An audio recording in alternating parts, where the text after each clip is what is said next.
तो हमें on the record बताइए कि कैसा आपके साथ ये प्रकरण हुआ और क्या क्या उसकी परिस्थिती रही। मी पत्रकार तौसिफ शेख, संपादक पब्लिक रिकॉग्निशन. आज सकाळी 8:30 ते 8:45 दरम्यान एक व्हाईट कलरची ब्रेझा कार माझ्या घरासमोर आली. त्याच्यातून थोरात साहेब, DYSP साहेबांचे रायटर किंवा काहीतरी DY ऑफिसमध्ये त्यांचं काम आहे, ते गाडीच्या बाहेर उतरले. मी कॅमेऱ्यामध्ये त्यांना पाहिला. मी बाहेर आलो. मी विचारलो तो बोले तुम्हारा भाई किधर है?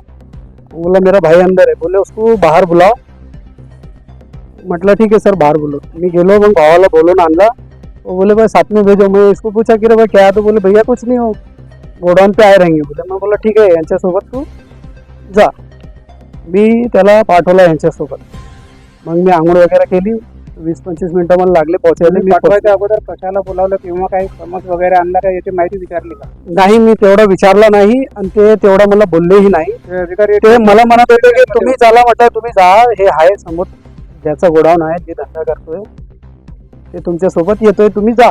ड्रेसमध्ये होते नाही, सिव्हिल ड्रेसमध्ये होते. कुठलाही ड्रेस नव्हता त्यांचा. कोणाला बसायचा अधिकार तर नाही आहे, परंतु तरी त्यांच्याकडे कोणतं पत्र होतं का शासकीय असं बसायचं कोणाला? कोणतंही पत्र त्यांनी दाखवलं नाही किंवा काय बोलले नाही. कारण नसताना आपण आपला भाऊ त्यांच्या सुपूर्द केला, हे आपली पण चूक नाही का? नाही, खरं आहे, माझी बी चूक आहे, परंतु काहीतरी ओळख असते म्हणून थोरात साहेब यांना माझी काहीतरी ओळख आहे थोडीफार, म्हणून मी त्यांच्यासोबत पाठवलं की बाय. तर कशासाठी उतरलं त्यांना? ते काय बोलले नाही. कोणत्या प्रकारची माहिती न घेता त्यांना उचलून घेतलं? हो, त्यांनी त्याला गाडीत बसून. हे 8:30 ते 8:45 दरम्यानची घटना आहे. संबंधित माहिती तुम्हाला किती वाजता मिळाली? मग मी गेलो तिकडे गोडाऊनवर, तर ते बाहेर उभे होते सर्व. त्याला बोललो की सर कसं काय काय काय नाही. म्हणे आम्हाला तुमचं गोडाऊन चेक करायचं आहे. आणि गोडाऊन चेक केल्यावर मग ते कमीत कमी 1 ते 1.5 तास थांबले सर. ते लगेच त्यांनी गोडाऊन चेक वगैरे काय केलं नाही. 1-1.5 तास थांबले. त्यानंतर पंच बोलवले आणि मग त्यांनी ते गोडाऊन वगैरे ते खोलायला लावला आणि मग पाहिलं पुढचा. मग पाहिलं तर पहिले त्यांनी ते जेवढे कट्टे होते ते चेक केलं, त्याच्यात काय निघालं नाही. कशाचे? तांदूळचे नाही, याचे होते अन्नधान्याचे कट्टे होते, ते पूर्ण चेक केलं. अन्नधान्याचा गोडाऊन आहे, थोडंफार ते चिल्लर तांदूळ वगैरेचंही करतो. मग नंतर काय झालं सर, त्यांनी चेक करताना सर्व चेक केलं. मग 2 पोते त्यांनी असं खालून काढले, मुंडे साहेबांनी काढले. त्यांना काय माहिती होती का काय हे कळलं मला. डायरेक्ट त्यांनी ते पोते काढले 2 आणि त्याच्यातून 2 गांजाचे हे काढले, एवढे मोठे बॉक्स होते असे. ते 2 काढले तर मी तर अपकलो सर. मी म्हटलं सर हे काय, हे चुकीचं झालं म्हटलं सर. हे तर लय प्रकार एकदम वेगळाच केला तुम्ही तर. नाही म्हणे तुमच्या ह्याच्यात निघाला म्हणे. मग ते माझा भाऊ बी ओरडला की सर नाही बोले तुम्हारे इसमें निघला ना.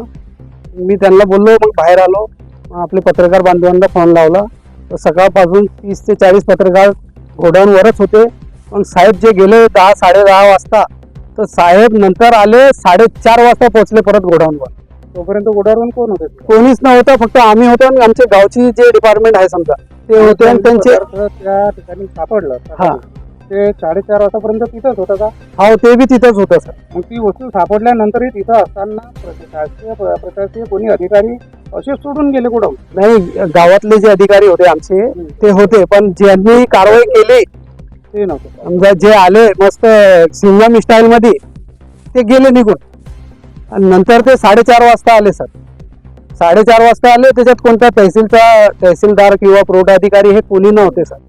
आणि हे कंपल्सरी लागतंय कुठेतरी आपण रेड करायला गेलो, हे कायद्याचा भाग आहे. पण कोणाला ना आणता मग नंतर 5-5:30 वाजता हे आले आपले फॉरेन्सिक वाले. मग हे तहसीलदार किंवा पुरवठा अधिकारी, नायब तहसीलदार मॅडम, हे 2 जण आले. मग त्यांनी ते पुढची कारवाई केली. पण माझं एवढं सांगणं आहे की हे सिंगम सराला माहिती कोणी दिली सर. आता मी एक पत्रकार आहे आणि मी उचललाय बायोडिझेल, अवैध बायोडिझेलचा मुद्दा. 6 महिने झाले मी त्याच्यावर पाठपुरावा करत आहे. ते आमचे मित्र आहे हसन इनामदार, ते आमच्या सोबत आहे. तक्रार त्यांनी केलेली आहे आणि मी कंटिन्यू या विषयामध्ये बातम्या लावत आहे सर, कंटिन्यू. आणि मला 100% संशय आहे सर की हे काम बायोडिझेल वाल्यांनीच मला फसवण्यासाठी एक कट रचला होता, परंतु याच्यात माझा भाऊ गोडाऊन बळी चढला असं समजा तुम्ही. कोणीतरी त्यांना मिसगाईड करून की भाई धंदा इसका है, पण ते सर्वांना माहिती आहे कोणाचा धंदा कोण करतोय का.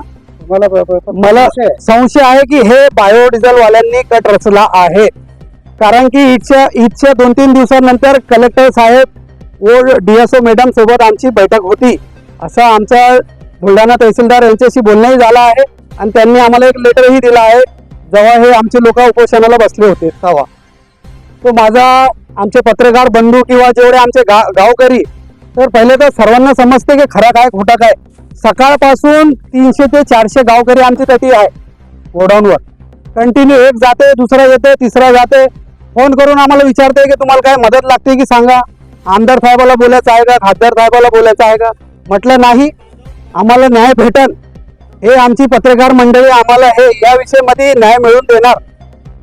आणि मला सर्व पत्रकार बांधू जेवढे बी आहे आपल्या जिल्ह्यातले किंवा महाराष्ट्रातले सर्वांना विनंती आहे, जर हे गुन्ह्यात आम्ही खरे आहो तर आम्हाला फाशीवर लटकून टाका आमच्या भावाला.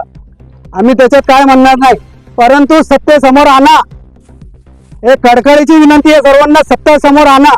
आणि हे जे खोटे फसवणारे अधिकारी किंवा यांना गुप्त माहितीदार भेटतात कुठेतरी, ते गुप्त माहितीदारांनाही अरेस्ट करा, त्यांच्यावरही कारवाई करा. जे याच्यात जे अधिकारी इन्व्हॉल्व आहे त्यांच्यावरही गुन्हा दाखल करा.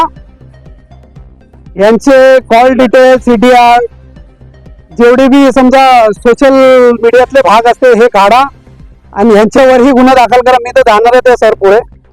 माझी झाली सध्या जे कारवाई झाली ते अजून प्रेस नोट भेटलेला नाही आहे, ते भेटन आपल्याला. आमचे पण दाखल झाले, FIR दाखल होत आहे सध्या. होत आहे. हा, सकाळी 6:30-7 वाजतापासून 8:30चा प्रकार आहे समजा. आणि आता संध्याकाळचे 7 वाजत आहे. 11 तास झाले आतापर्यंत FIR दाखल नाही दाखल काय नाही. आता तुम्ही समजू शकता, जर हे मॅटर लिगल असलं असतं, जर रिअलचं असलं असतं तर सर कवाची काय कारवाई झाली असती तुम्हाला माहिती आहे. पत्रकार बांधवांनी तपास अधिकारी साहेबांना सुद्धा माहिती देण्याकरिता विचारले वेळोवेळी, हा, परंतु ते समोर यायला तयार नाही.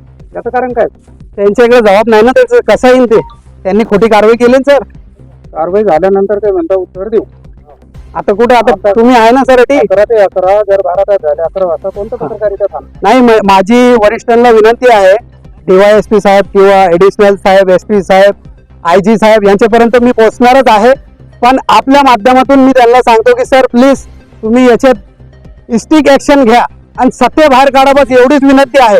जे सत्य असेल ते आम्हाला पटेल सर, त्याच्यात आम्ही पूर्ण तुम्हाला सहकार्य करू, पण सत्य बाहेर काढा.